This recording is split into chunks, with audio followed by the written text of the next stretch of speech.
welcome everyone to our newest episode of ReForm. I am the Tracy Piper, host of ReForm, and today we have with us Trevor Parham, who is from the Oakland Black Business Fund, and I'm so excited to have you today. Welcome to ReForm, Trevor. Thank you, Tracy, so much. It's exciting to be here and be on the show with you. Yay! Well, let's give everyone a little rundown about who Oakland Black Business Fund is, just so they know more about what you're up to. Yeah, sure. So in a nutshell, Oakland Black Business Fund is a grant-making program which provides Black business in Oakland with capital, technical assistance, and strategy for growth so that they can acquire even more capital. We are very much aware of the fact that Black businesses have a historical lack of access to capital. So the entire goal of this organization is to help those same Black businesses both kind of rebound from struggles and challenges that they're currently dealing with as a result of the pandemic, even before that. And then from there, position them to be able to acquire even more capital so they can grow their businesses and ultimately, have the same chances and opportunities that other business owners have in this country. Amazing. And I found you guys actually, I had just done a mural in solidarity with the Black Lives Matter movement right after the murder of George Floyd. And the building owner wanted to pay me for it. And I was, no way am I going to keep that money. I mean, if you want to put some money into the world, great. And that's how I found the Oakland Black Business Fund. I thought it was such a great way to take something that was happening right then and reinvest into the community that it was there for, right? And ever since then, I've just been so impressed with what you guys have been up to. So I just wanted to feature you on ReForm today. So I'm really excited to have you here. And I want to talk about something you touched on in your intro, which is what we're really talking about is wealth equality, right? Not just because of the pandemic, traditionally Black businesses, Black people have not had the opportunities that white people have had. So yeah, I would love for you to educate all of us a little bit more, just kind of expand on the topic a little bit so we can talk about it. Sure, definitely. And so what I can do is I can kind of give a high-level overview, and then we can even maybe talk a little bit more about some of the history of some of these things. But when we look at wealth, inequality or wealth equality, really what we're asking ourselves is do people of different groups have the same chances and the same odds of achieving and acquiring wealth as others? And the second part of that is what role does our government and our society and the structures within play in facilitating either the equality or the inequality? So when we look at sort of some of the basics of wealth equality, particularly for businesses, when we look at Black businesses in particular, what we have found is that before the pandemic, before everyone was really scrambling economically, Black businesses were half as likely to be able to access lines of credit as compared to white businesses. The specific figures there is roughly 23% of Black businesses were able to access lines of credit within the last 5 years before the pandemic, as compared to 46% of white businesses that were able to access lines of credit. So, that unto itself it's a 2x factor, right? Yeah. Now take that same 2x and now let's look as we transition into the pandemic, where within the first 3 months of the pandemic, we found that 40% of Black businesses closed, whereas only 20% of white businesses closed in the first 3 months of the pandemic. So again, when we look at that 2x, now that's essentially 2x of a threat versus sort of 2x of an opportunity gap. And so when we look at that double 2x across both of those, access to opportunity and sort of the threat of closure, what we then sort of realize is that Black businesses are facing a double threat when it comes to wealth inequality. they're half as likely to access capital, and they're twice as likely to close. And we strongly believe those two things are also related. Totally. And, Totally. and that is essentially the entry point for the Oakland Black Business Fund. We started in June, right after the murder of George Floyd, and not coincidentally, this was also roughly at that 3-month mark of the pandemic, where 40% of Black businesses closed. And ironically, after the murder of George Floyd, we saw a lot of protests and demonstrations in cities all over the world. But in Oakland in particular, what we saw was that those protests and demonstrations, which in many ways were not exclusively Black demonstrators, those demonstrations caused Black businesses also disproportionately to be damaged in terms of their storefronts. Oh, so man. It kind of calls to question, like, how is it that there could be a major movement towards injustices by our police towards the Black community, and then it's Black businesses that are now suffering and having the hardest time recovering as a result of the demonstration. So at that point, we sort of stepped up and said, look, this is an opportune time for us to create the Oakland Black Business Fund as a way to address both the wealth inequality, but then also the struggles that Black businesses are going through as a result of the pandemic. Wow. And I mean, you have other successful endeavors and initiatives, but on it, from a person to person, I think one of the things I really admire about you is that you have stepped up for your community. And I think a lot of people sometimes feel like they don't know what to do. They don't know how to step into it, So I guess my question for you is, one, where does that gumption come from? Because, oh my God, that's amazing. And two, maybe what can we do as, everyday people to push this initiative forward, so it's not just a protest that or you make your screen black, but for a week or whatever on Instagram. But like, what is the next step for people who do really care but don't really know how to step in? So I guess that was a long question. So step Sure. one, what inspired you to do it? And then step two, what can other people do? Yeah, so what inspired me to do a lot of the work that I do is that I'm someone who in many ways defies some of these trends that we see when we look at inequality in general, not wealth per se, but inequality. I had access to very quality education growing up. I had a stable home, and the basic resources to be able to just stay focused on pursuing a path towards my own sort of success or well-being or what have you. And I was just sort of hearing a quote the other day that basically said, when you don't have hope, when you're not focused on your college degree or your college applications even, you're going to have a much sort of lower threshold for taking risks and doing things that could endanger you. Yeah. And so I say all to say, like, I'm somebody that grew up with hope. I had a family that was very much focused on us going to college, very much focused on education, and also just focused on our general day-to-day well-being, and made sure that we were in neighborhoods that also facilitated all that. So I say all to say that I'm someone who was able to use some of this good fortune and privilege to attend good high schools. I went to an Ivy League university for undergrad, and then even after that, I finished college and was both able to start my own business just out of interest, but then also more or less around the same time started working for a very reputable organization that for lack of a better word, more or less looked like your sort of standard Bay Area tech company.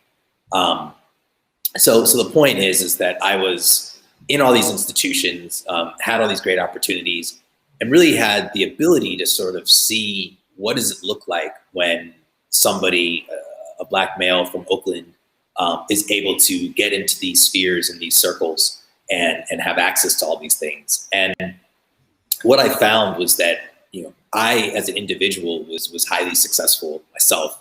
Coming out of art school, I got awards, as an artist coming out of art school.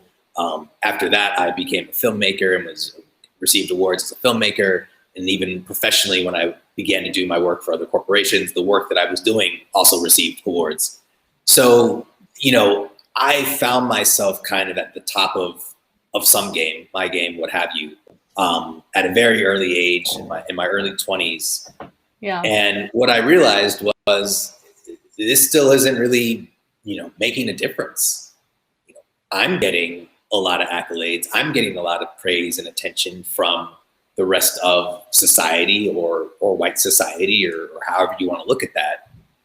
But I still see that there's people, my own friends, for example, that are still struggling and still don't have the same access to opportunities.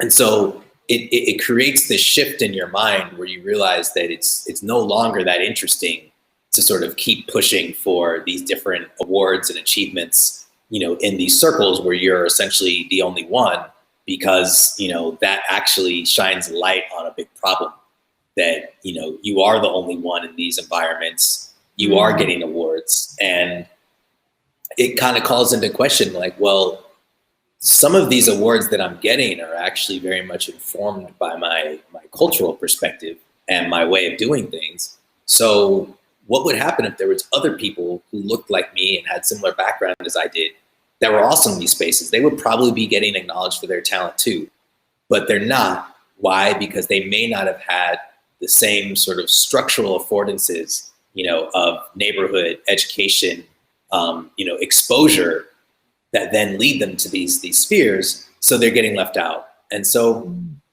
after about 6 years of having a pretty successful career working in tech or corporate America or whatever you want to describe it as, I frankly lost interest. And I felt like, what I'm doing has no value if I can't, redistribute that value to the rest of my community. And that was the point that I said, okay, I'm going to just throw myself headfirst into Oakland's art community, because I had always seen that not only was it the Black community that needed support, and that was sort of the subject of a lot of structural inequalities, but then you go within that and you find that the talent within the artist community is even further left out, because they are artists and they're marginalized as people who have careers that are not going to be financially viable. So therefore they're left out of all the access and exposure to resources about business and financial management and what have you. So I sort of threw myself headfirst into the Oakland art community, and that was a way for me to sort of use my skill set both as an artist as well as somebody who had been involved in business and media and communications to help uplift the Black artist community here in Oakland. And that was then what led me to starting my organization, Oakstop, which is basically at the intersection of arts and entrepreneurship. That's really what we stand for. And then from there, a lot of that work that I've done with Oakstop was what led into, creating the Oakland Black Business Fund. Yeah. And so that's, just to sum it up, a big part of it is that I realized, I need to be not giving back, but I need to be serving as a conduit to resources and information and knowledge that I've had privilege to be able to access. And that privilege is essentially chance. And that chance is the problem. It shouldn't be left up to chance. It should be that everybody is entitled to a safe neighborhood and education and a family structure that ensures their fulfillment and success.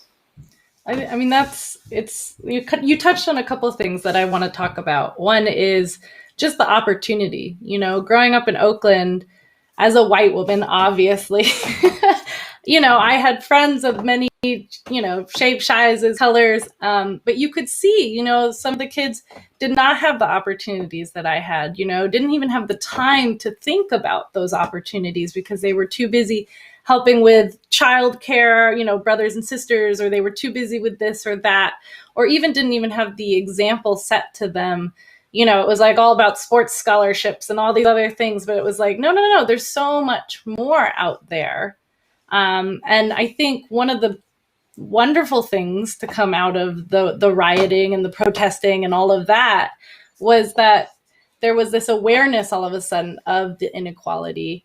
And I mean, that's why we're talking to you today. I mean, that's where Oakland Black Business Fund came out of. And I think, it's terrible what happened, but my God, thank God we are paying attention now, right? And hopefully we are setting examples for the future. The one thing I wanted to say too was, for me, I was starting to get success in my art world, and I got pregnant, and I really had to take a step back. And I realized it's not just about me, it's about the next generation. And that's really, for me, where I started to do the work that was harder, to talk about the things that was happening now and to make a platform for others, because I really feel like, I mean, this was your experience too, and correct me if I'm wrong, but all of a sudden you look around and you're, what am I doing besides just, making my, what am I leaving for the next generation, So yeah, I don't know where I was going with that, except that it's just nice to hear that, we have sort of a similar experience of what does success look like, right? And success now, for me at least, is it's not just my success, it's a community's success. And there's plenty to go around. So making that space, I think, is really important. And I think that's the great thing coming back to Oakland Black Business Fund is you're making that space for Oakland Black businesses, Totally. And, I think that we both touched on this idea. I mean, you talked about having children. I also have a daughter, and that has definitely made me rethink a lot in terms of what I'm doing as well. And it's why a big component of my other business that I run is real estate, because I feel like if I can control and own real estate, then I can actually pass that wealth down onto the next generation. But when we look at, wealth inequality, I think that what's really important to distinguish here is that it's not sort of a contemporary act of racism necessarily that is creating the inequality. It's actually a result of generations of structural inequality, which in many ways is, tied to racism. In some ways, you could say there's a chicken and egg in terms of, what was first, capitalism or racism. Maybe they both at the same time. Together. Yeah. Exactly. Yeah. So it's very, very much intrinsically linked. And so, the basis for the sort of structural inequality is that you had a class of people here who, helped to, number one, generate most of the wealth for this country. And then those people who benefited from that, they certainly wanted to maintain their position and or that structure by, capitalizing on that and not paying their workers. I mean, imagine being in a job. Yeah, exactly. Imagine being in a job or being an employer or any kind of, work situation where somebody's not getting paid, right? You can see the impact that's going to have. If you're the person who's not getting paid to go to your 9 to 5, you see the impact that's going to have on you. If you're an employer and you're looking at your expenses and you take that staff line item and you just remove it, that's going to create a whole different kind of profit margin for you. Mm-hmm. And so, when we look at that, what ultimately happened was it was that class of people, the labor class, the slaves, Africans, who created all this wealth and then were kept out of it because people wanted to keep things the way they were, wanted to maintain that structure. And then from there, as there was movements in the country, whether it was in politics, civil war, what have you, to end racism or not racism, end slavery, or what I might say change or transmute slavery. Over time, there were structures put into the laws that then also were upholding a lot of the same elements of slavery, even if people weren't physically wearing chains on their wrists and on their ankles. And so it's those sort of structures that then continued to evolve and take shape and take form over time when you get into, financial institutions, which also came from these same people who had the money to start the banks. It was the wealthy slave owners. I felt like I just heard someone like a TED Talk where, and I didn't know this, which shows where our, history is, but somebody said that like after the Civil War, they paid the slave owners to give up their slaves. So you can see even from the get-go, you're coming out of slavery and you're not getting that money. They're getting that money, Exactly. and so it's like they've just got white people just have a head start, Exactly. a big one, because you also had all that free labor. Exactly. And because of what happened, the it's not funny, but the interesting thing about it is that those who had resources and had power, they realized that now there was a whole class of recently freed, slaves who were a little, unhappy with what had happened to them. And so they wanted to keep them at a distance. They wanted to make sure that those people couldn't cross over into their spheres. So all the structures then that allowed people to cross into those spheres, i.e. own a home in a certain neighborhood, have access to a certain job, the rules and the laws and the sometimes underwriting criteria around those things were systematically and intentionally biased to keep those Black people away from those things. So they'd say anyone can apply for a loan, but to get the loan, you need to already have this much money in the bank. And guess what? We know that you barely have a bank, so you're not going to get it. And that's the point. And so those same structures exist today. And the inheritance of poverty exists as well. So you basically have the exact same dynamic. It's just a couple hundred years in the future where we wear different clothes and have different hairstyles. Somebody said to me, or I read it somewhere, and I'm not going to quote them because I have a terrible memory, but somebody wrote or said, it's expensive to be poor. Like you have to buy, you buy the cheaper shoe, but it falls apart more quickly, so you have to keep buying the shoe. Or, when I was a young college student, I was overdrafting all the time, and they charge you for that.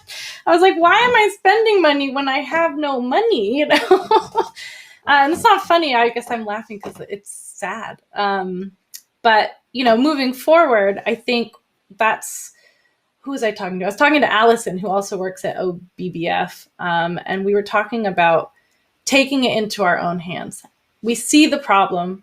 We're aware of the problem now because of everything that's been going on. I'm glad that there is awareness. And the next step is not waiting for someone to come rescue you, and I think that's one of the really strong things. Like you guys identified that there was this issue, especially during the pandemic.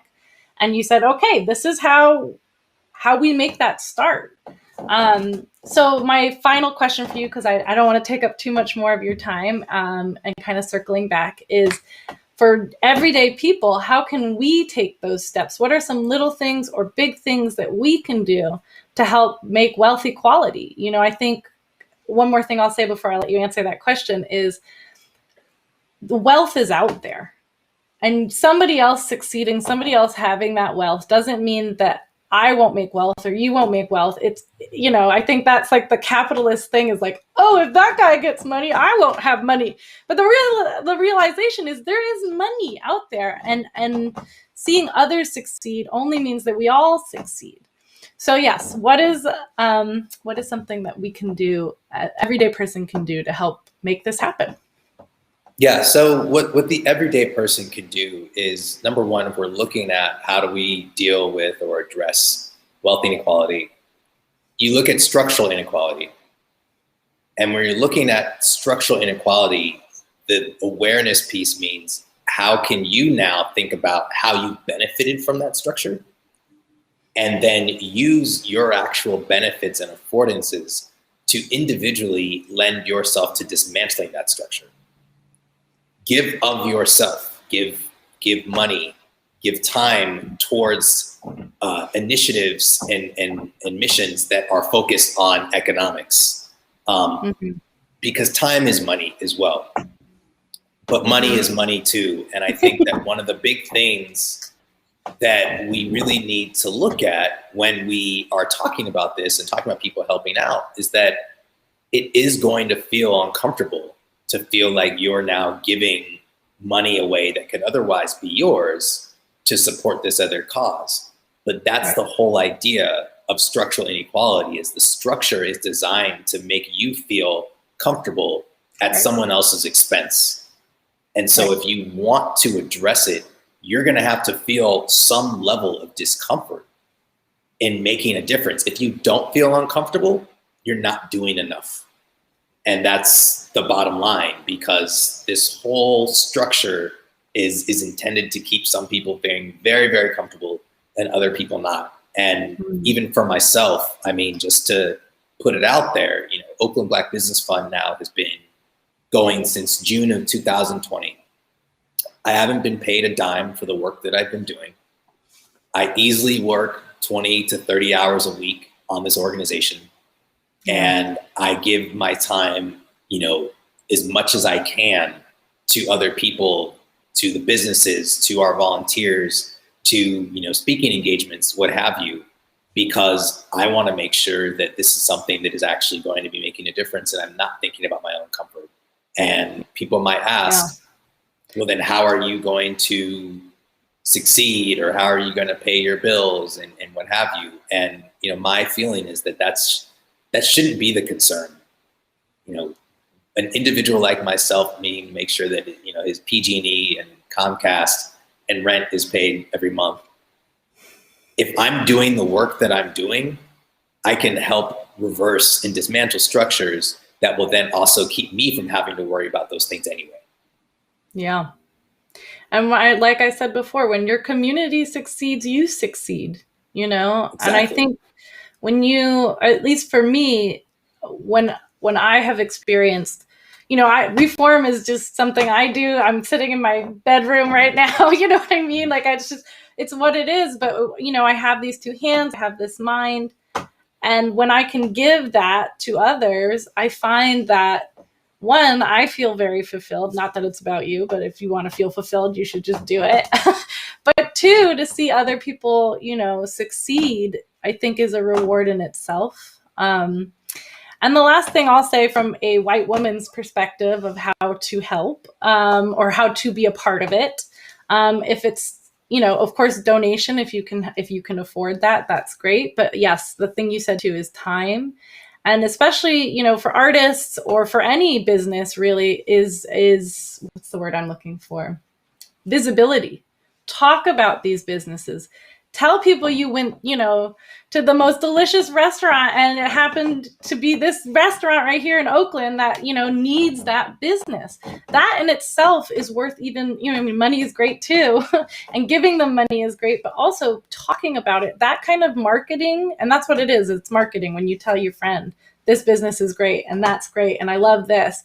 When you can do that and you put your intention into, you know, making sure that that's helping the communities, the Black community or the gay community or whoever you want to make and see change, it's huge, you know?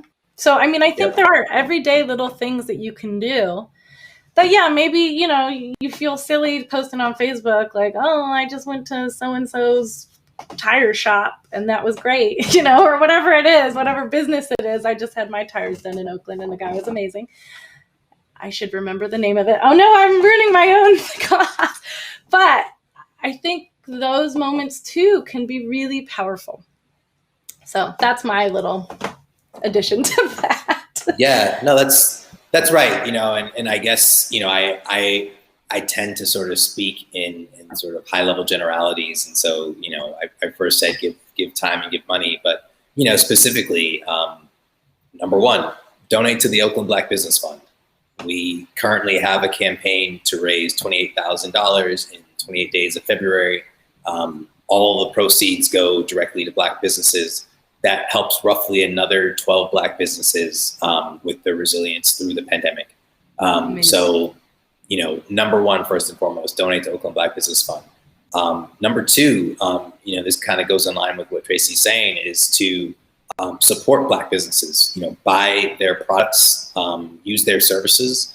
And if you don't necessarily have a need for the product or service, get a gift certificate or a credit, you know, and believe it or not, gift certificates can, if you initiate the conversation, it can happen a lot more easily than someone having an entire sort of gift card, set up. If somebody came to my business and said, I want to give $1,000 and make sure that, this can be used for somebody else, we'd find a way to make it work. Even if we didn't give them a gift card, you print out a piece of paper and it says, this is a voucher good for $1,000. But the point beyond that is that a lot of these Black businesses are also actively focused on serving the Black community or the community around them in general. And oftentimes I know for myself as a business owner, we do that, at our expense. Sometimes we will support people because we feel that they, align with our mission and or that they're part of our community, and we'll give them services at 50 cents on the dollar. So when you do this to help a Black business, then know that they're also in turn helping other people in the community.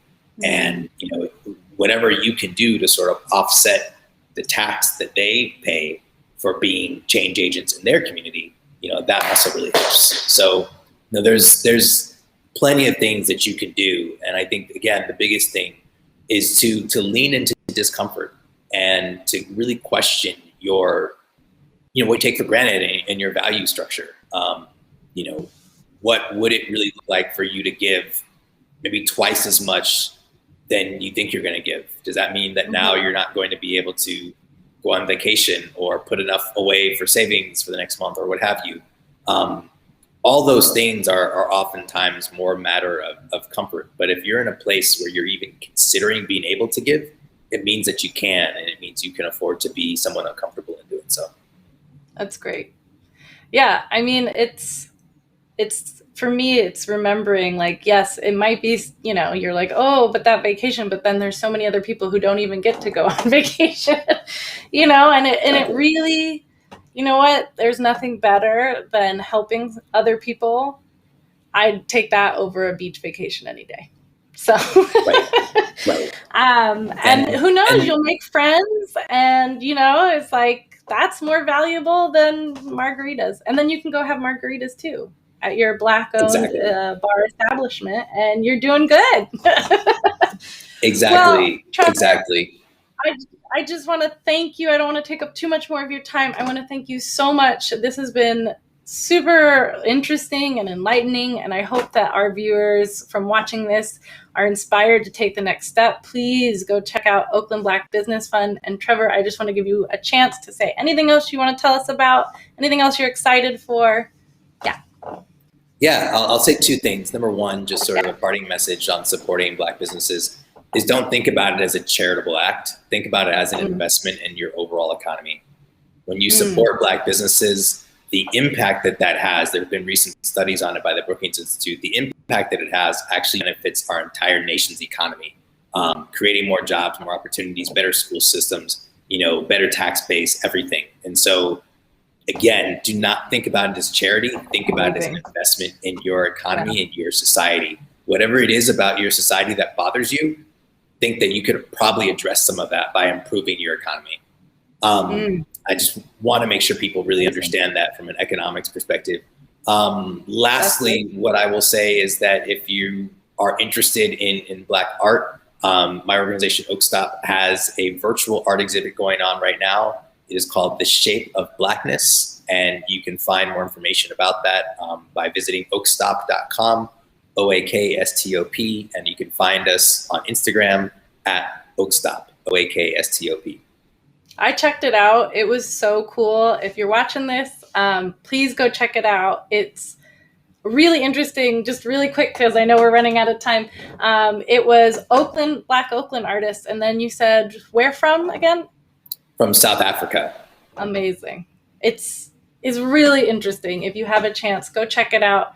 Again, Trevor, thank you so much for being on. I really appreciate it. Thank you, everyone, for joining us at ReForm. I can't wait to keep having these conversations. I think they're so important. And cheers to the future and cheers to change, everyone. Have a good night. Thank you. Bye. Bye.